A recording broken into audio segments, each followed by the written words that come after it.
All right, guys, welcome.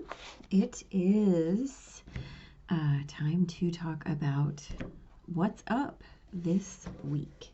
You know, we've been waiting for this week, right?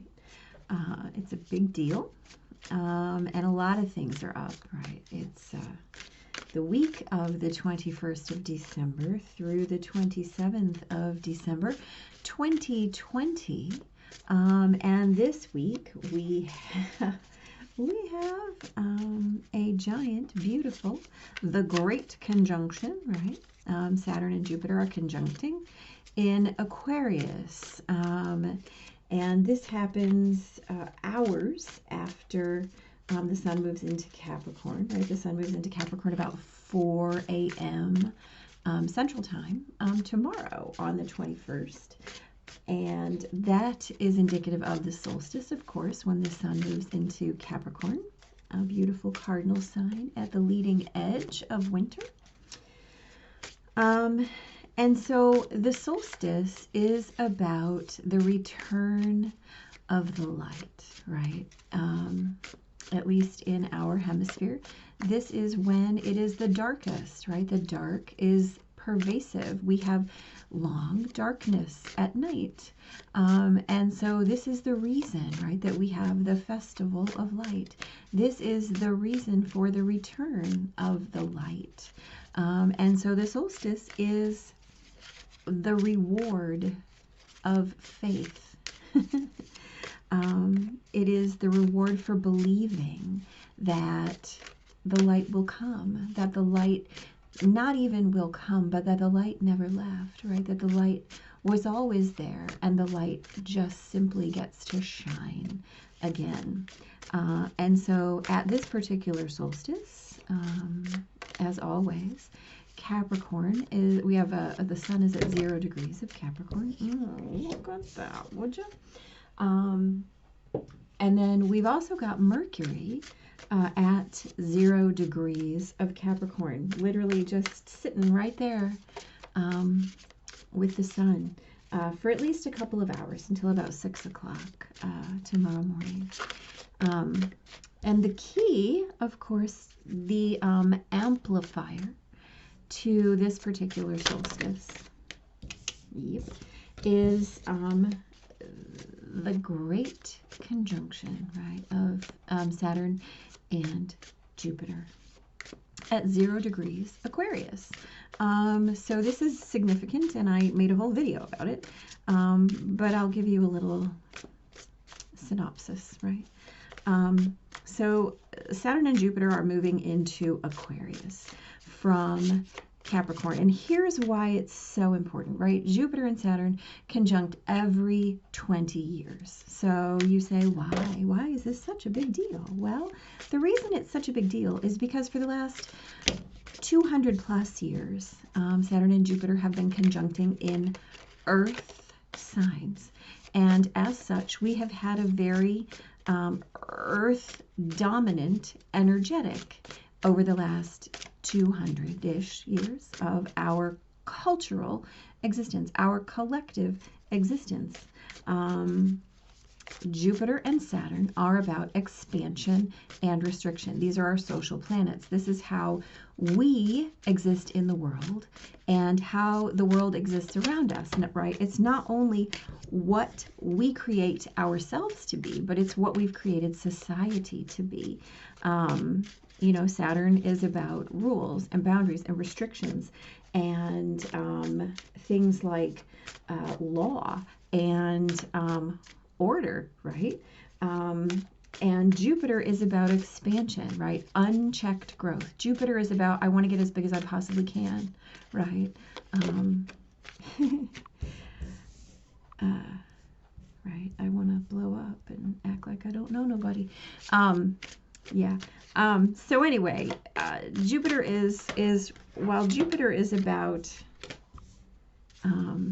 growth and expansion and evolution, right, and learning and really, I mean, good things. There's also a tendency to overgrow, extend, to overpromise. that creates a kind of an unhealthy backside to that Jupiter energy, right? Because there is such a thing as unchecked growth being unhealthy. And so it's about being mindful, right? And so Saturn is the counterbalance, ideally, to that energy.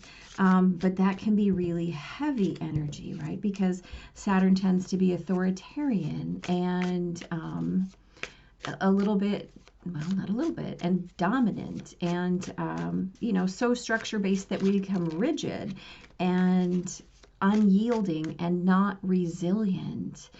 And this creates these structures that become unhealthy. They become structure for structure's sake. And so as we've lived with this 200 years of earth sign dominance in our social planets, this has been the energy that we've used to create our society within our structures, right? Because what is society really but a structure for us as individuals? And as such, these two conjuncting is a big deal, especially at 0 degrees of Aquarius, because what this means is that we now move into a cycle of air dominance, right? And air dominance is about ideas and communication and the collective, right? This is no longer going to be a world where function and resource scarcity is going to be the dominant paradigm. We are shifting out of that energy. You know, I've been saying for years, we are in transition. Well, guess what, y'all? That transition is here. It's here now, and it's you. You are the transition, right?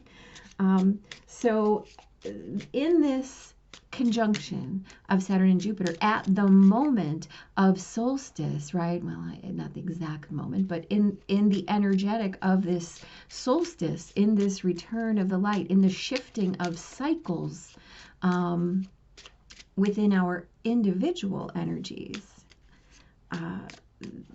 the dominant archetypical energy is going to change so drastically. The things that you will witness shifts in are things like business and politics and religion, the economy. All of these things are in the arena of Jupiter and Saturn. And then again, Aquarius energy is about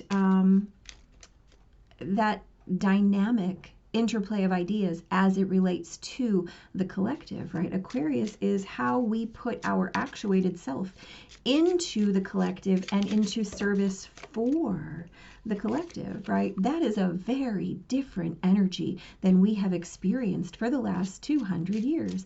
Our society is based on this concept of this is what it looks like. This is how it works. This is what we do here. This is the way it's always been. This is tradition and conservationism in terms of like we hedge our bets. We do not take risks. That's Saturn energy. That's Capricorn energy. That's Earth energy. And so as this paradigm shift changes, not only are we going to have to adapt to the new energetic of our structures, right? We're going to have to rebuild all of our structures with this new paradigm and this new energy at the forefront. Here's the deal. When you have a beautiful crystal goblet sitting on your table, it's an heirloom. It's been around for years and years and centuries, and it's been passed up through your family, and it's been a prized possession that you've had, and it sits on your mantle and it's glorious. And then all of a sudden, this note, this frequency shatters that vessel that has held the imprint energetically of generations. And then the space around it shifts, and this new frequency, this new vibration comes in, sweeps through it, and just shatters that glass. You can't get that glass back, right? The glass is gone. You have to say, wow, that was a beautiful thing while it lasted. It served a purpose, but now we must either find a new vessel or find a new way of containing whatever was in that container, right? There is no mending what is leaving us. There is no restitching what has shattered as a result of this shift in energy. And that's a beautiful thing. It really is. So Aquarius will bring new ideas, new shape, new possibilities to all of those things like business and politics and economy and religion and law and spirituality.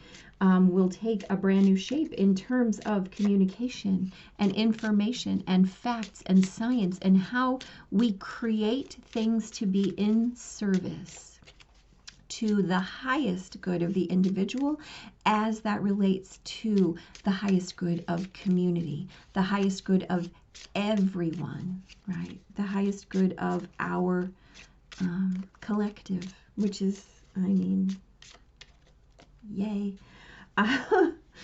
Anyway, that's Monday, right? That's just Monday. So on Tuesday, the moon is in Aries, by the way. And so on Tuesday, after all this energy washes through us, right, the moon will trine a Sag Venus, right? So an Aries moon, a Sag Venus. So a little bit of fire. This is a very fire and earth week for all this big, giant movement into air. So that Venus is also really aspecting Mars and Pluto, right? So this is challenges in the way we have these practical ideas about love and relationships and money, right? In what we have and the way we experience our world in the tangible way, right? How we see things, how we taste things, how we smell things, how we hear things, how we touch things. Those are Venus realms. Also, balance and harmony, right? Our ideas are going to begin to shift. On Wednesday, Mars squares Pluto. Pluto is still sitting back there in Capricorn, right? Kind of holding the center, as the case may be. Just doing his thing, you know, keeping the foundations clear. That's really what Pluto's doing right now. You know, right. Keeping us honest, honestly. And also Mars is squaring Chiron that day. So again, we've got all this fire energy. We've got all this earth energy, right? So this is a day that you might feel a little pent up, right? A little hemmed in, a little triggered, a little bit like you want to pop off like a cork. You might resist that urge if you might want to actually explore your trigger, right? Use that Venus energy of the day before to really prepare to respond instead of react. Never a bad thing. On Thursday, the moon moves into Taurus, more earth energy, right? And Mercury trines Uranus, both in, again, earth signs, right? A Virgo Mercury, or a Capricorn Mercury, and our Uranus is in Taurus. So again, this is square. This is like a grinding energy. Imagine it digging its heels in, right? So there might be things that come into your awareness that you're not prepared to deal with. You know, Uranus is about sudden shifts in energy. It's about discovery, sudden disclosure. So some odd things may come to light. And the moon is squaring Saturn and Jupiter that day. So be prepared for anything to come into your personal realm, right? And ask you to shift or step up in a new way, in a way that you hadn't expected. You know, that's Christmas Eve, y'all. So be ready for anything. And then on Saturday, the sun squares Chiron. And that is, again, a Capricorn sun and an Aries Chiron. So be alert on Christmas, right? For some of those triggers, witness them, find them, and really be in your awareness. Mind your triggers and be patient with the things that trigger you, if you want, or allow them to shift and change your reality, right? Allow them to be a catalyst. You know, you have that option. You've got the option either way. On Saturday, the moon moves into Gemini, also again squares Pluto, and is trining Jupiter and Saturn, right? So we are setting, we're allowing this emotion to set, right? This energetic of this shift, right? It has to have time to gel into us. And I think that the fact that the moon and Mercury are also conjunct in Capricorn as this conjunction takes place allows us the time to adapt personally to the big shift, right? So perhaps our vessel is vibrating and we get a little bit of reprieve before it shatters completely, in order to allow that to work with our own personal energy. And then on Sunday, again, that Capricorn sun trines Uranus in Taurus. So at least there's a little bit of an easement at the end of the week. So let's see what the cards have to say, guys. So on Monday, right, tomorrow, solstice, conjunction, we've got the Ace of Wands. This is motivation, passion, motivation and passion, inspiration, right? How your fire is lit, right? What spurs you to motion, things that make your life juicy, right? And this hand is the hand of the divine, bringing you this inspiration, bringing you this new motivation, or bringing you the awareness of your motivation, right? And we have this lovely Two of Swords doing the clarification. And so the Two of Swords is about kind of a decision or an impasse or needing to make a decision.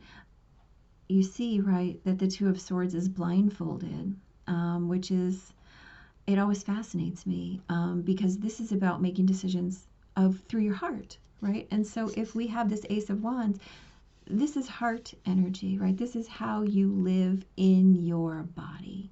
And to bring a new idea, the awareness of having to make this decision, especially at this time of this conjunction. Well, these two conjunctions actually, but one of them is much larger than the other, but the other is just as significant because Jupiter and Saturn is a social decision, and the Sun and Mercury are personal decisions, right? So both are valid. This is a multi-layered kind of thing that's happening, right? It's not just some out there conjunction, right? This energy it's part of what makes you you, on the very physical level, on the mental level, on the emotional level, on the spiritual level, on the collective level, on the galactic and astral levels as well. This affects you. So these decisions you're making, make sure you're making them with your heart. Make sure that you're making them through what you desire. You know, if you haven't sat with a piece of paper and really written down what it is that you want your life to be like, how do you expect to make decisions that support that? You can't. You can't. So make sure you're getting that done so that as you make those heart-based decisions, you know what you're getting into. On Tuesday, so this is the day that the moon trines Venus. Venus has got some challenges on that day, right? As we create in terms of our practicality, right? In terms of our love and relationships and resources. So of course we have the Six of Pentacles, and this is a card that indicates generosity, right? It can indicate have and have not. It can indicate how we allocate our resources. And we know, of course, that resources are both tangible and intangible, right? Resources can be the thing you have in your pocket, or the self-esteem you have in your heart, right? It's not just about money. It's not just about money. And the Three of Cups is a card of celebration, right? This is a card of joy and happiness and reward, basically. So as we have these two here with Venus, this is a day to absolutely echo these changes and start to put them into effect, right? To challenge yourself to create from this desire, right? Absolutely. On Wednesday, Mars is squaring Pluto, so that is going to be a fiery kind of day. Remember, we talked about being a little triggered because Mercury, again, is squaring Chiron as well, and so there's a lot of flash in terms of communication, right? Chiron and Mercury, those are about communicating through your triggers instead of from them, right? And Mars square Pluto, again, this is about that powerful energy of transformation. And so we've got the Queen of Pentacles. Let's consider for a moment that Pluto also is about pentacles in a way, right? Because Pluto is that tangible earth kind of energy in terms of what lies buried, right? And some of the things that lie buried are gold. Some of them are gems. Some of them are, magical resources like petroleum that we have used for a long time. And so as we sit in our awareness and our embodiment of our abundance, we might need to ask ourselves intuitively, is that a good thing, right? Interesting. So that fire and earth energy, right? We use fire and earth as tools to run our world. So this Queen of Pentacles, she is the embodiment of that earth energy, right? So in terms of nurturing and stability and groundedness, perhaps we're being asked if there are new ways that we can deal with those things, if there are intuitive ways that we can begin to recreate our thought patterns around what abundance truly is.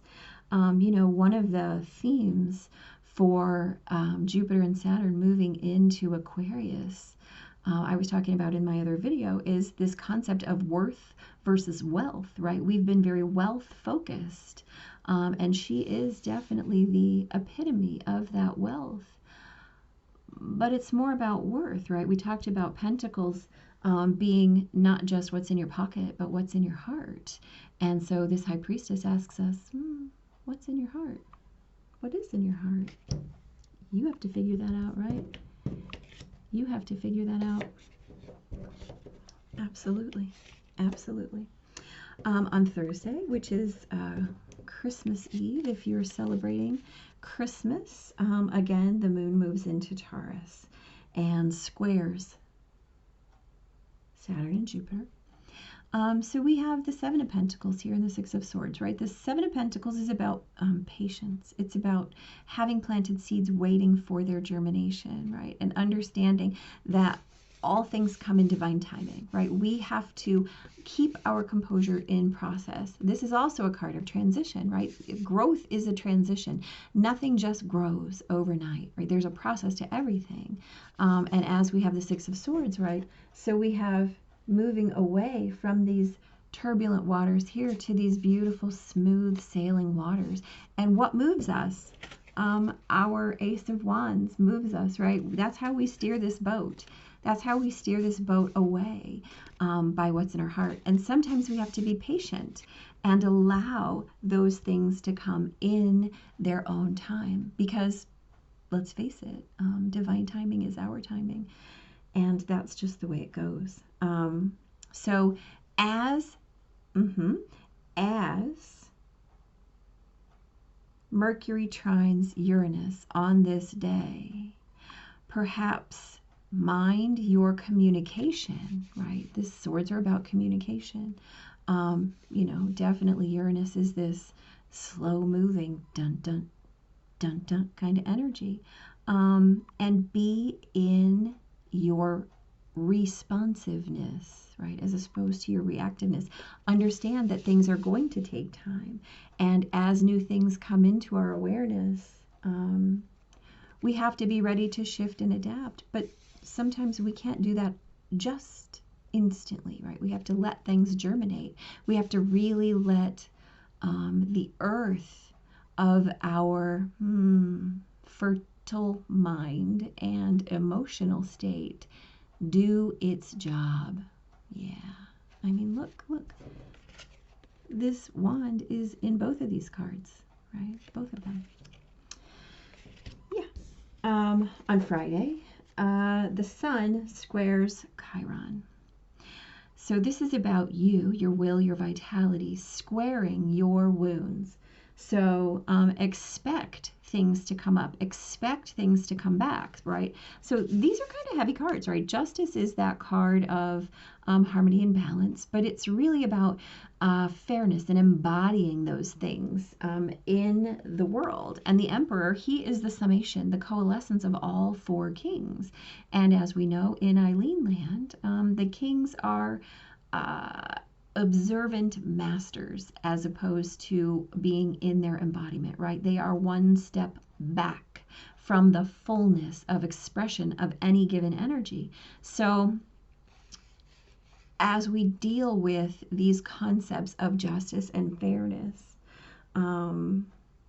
as we process this new energy, as the sun squares Chiron, things might start to feel a little personal, right? If we had some of those revelations that popped in through this energy, things might start to feel personal. So this could be a day to just step back and be in witness as, right, as your sovereign being. Just pay attention instead of diving in. And then on Saturday, the moon goes into Gemini, right? And the moon also squares Pluto. So that could be a dicey set of feelings as we're processing these big feelings, right? So as we allow this energy of the sun square Chiron to come into our being, perhaps Saturday the 26th is a day where you're processing those wounds, those Chiron wounds, right? This is loss, this is heartbreak, this is sadness, this is conflict. So as we make these choices to be in wait, as we make these choices to be patient with these shifts, we might have to be in our awareness of what we're actually giving up, right? Where is your heart broken? What breaks your heart? Who breaks your heart? Where are you struggling with those issues? Where are you struggling with ideas, right? Air is about ideas and thoughts. Where are you breaking your own heart? Where are you in conflict with yourself? I don't know. You tell me. I don't know. You tell me. What are you in transition from and toward? What sets your heart on fire? And are you moving toward it or away from it, right? And then on Sunday, the sun trines Uranus. So the sun is, again, your will, your energy, your ego. Uranus is about those ahhas, right? So we have strength and the Two of Pentacles. Strength is literally that. Strength is strength. But let's contemplate. Strength is a card of faith, right? And what is the theme of this week? The theme of this week is faith, right? The light returns to the darkness and illuminates what was previously dark. This is a card of faith. This, with her connection, with her alignment to the divine, she has no fear of I don't want to say the beast, but that's what I'm going to say, of this lion. This is, the card is about strength, right? The card is about strength of belief. The card is about faith. And again, we're echoing a 2 down here. This is 2 of Pentacles, right? This is about your ideas about worth and abundance and all of those earthy things. What's behind this card? Emotional turbulence.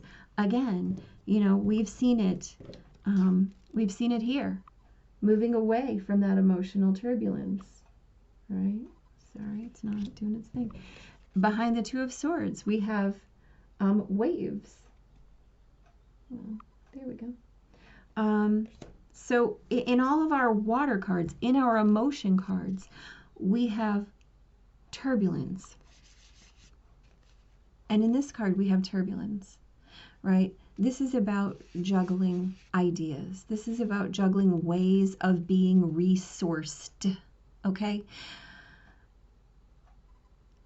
So you can align with Source. You can align as Source, right?